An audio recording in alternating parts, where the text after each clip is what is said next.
ನಮಸ್ಕಾರ. Kannada DV news Vijayapura. ನಾನು ಶಂಕರ್ ತುಂಟಾಪುರ್.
ಸಿಪಾಯಿಗಳಂತೆ ಈ ಒಂದು ಹೋರಾಟವನ್ನು ಯಶಸ್ವಿ ಮಾಡಿಕೊಡಬೇಕೆಂದು ತಮ್ಮಲ್ಲಿ ವಿನಂತಿ ಮಾಡಿಕೊಳ್ತೇನೆ. ಬಂಧುಗಳೇ, ದಯವಿಟ್ಟು ಯಾವತ್ತು ಹೋರಾಟ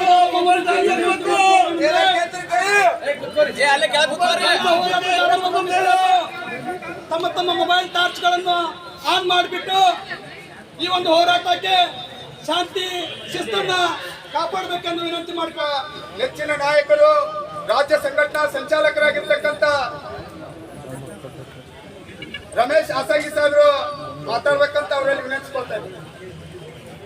ಉದ್ದೇಶಿಸಿ ಪಂಜಿನ ಮೆರವಣಿಗೆ ಮೂಲಕ ಬೀದಿ ತಿರುಗಾಡಿ ಇವತ್ತು ಈ ಹೋರಾಟವನ್ನ ಇವತ್ತು ಕೇಂದ್ರ ಸರ್ಕಾರ ಮತ್ತು ರಾಜ್ಯ ಸರ್ಕಾರದ ವೈಫಲ್ಯವನ್ನು ಖಂಡಿಸಿ ಇವತ್ತು ನಮ್ಮ ಹೋರಾಟಗಳನ್ನ ಮೂಲ ದಲಿತರ ಸಮಸ್ಯೆಗಳನ್ನ ಇವತ್ತು ರಾಜ್ಯ ಸರ್ಕಾರಕ್ಕೆ ಜಿಲ್ಲಾಧಿಕಾರಿಗಳ ಮುಖಾಂತರ ಮುಖ್ಯಮಂತ್ರಿಗಳಿಗೆ ಒತ್ತಾಯ ಮಾಡ್ತಾ ಇದ್ದೇವೆ. ಇವತ್ತು ಬಂಧುಗಳೇ, ಇವತ್ತು ದೇಶದಲ್ಲಿ ಇವತ್ತು ಸಮಾಜಕ್ಕೆ ನ್ಯಾಯವನ್ನು ಕೊಡ್ತೀನಿ ಅಂತ ಹೇಳಿದಂಥ ನಮ್ಮ ರಾಜ್ಯ ಸರ್ಕಾರ ಇವತ್ತು ಬ್ಲ್ಯಾಕ್ಲಾಗ್ ಹುದ್ದೆಗಳನ್ನು ವಿವಿಧ ಇಲಾಖೆಗಳಲ್ಲಿರುವಂಥ ಬ್ಲ್ಯಾಕ್ಲಾಗ್ ಹುದ್ದೆಗಳನ್ನ ಇವತ್ತು ನಾವು ತುಂಬ್ತೀವಿ ಅಂತ ಹೇಳಿದರು.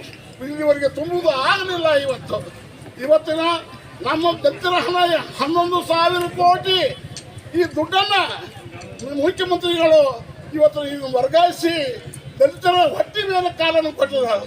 ಅದಕ್ಕೆ ನಾವು ಹೇಳ್ತಿದ್ದೀವಿ, ರಾಜ್ಯ ಸರ್ಕಾರಕ್ಕೆ ಒತ್ತಾಯ ಮಾಡ್ತಿದ್ದೀವಿ, ಇವತ್ತು ನಮ್ಮ ದುಡ್ಡು ನಮಗೆ ಕೊಡಿ, ನಮ್ಮ ಅಭಿವೃದ್ಧಿ ಕೆಲಸ ನಾವು ಮಾಡ್ಕೊಳ್ತೀವಿ ಅಂತ ಹೇಳಿ ಮಾನ್ಯ ಮುಖ್ಯಮಂತ್ರಿಗಳಿಗೆ ಒತ್ತಾಯ ಮಾಡ್ತಾ ಇದ್ದೀವಿ. ಇವತ್ತು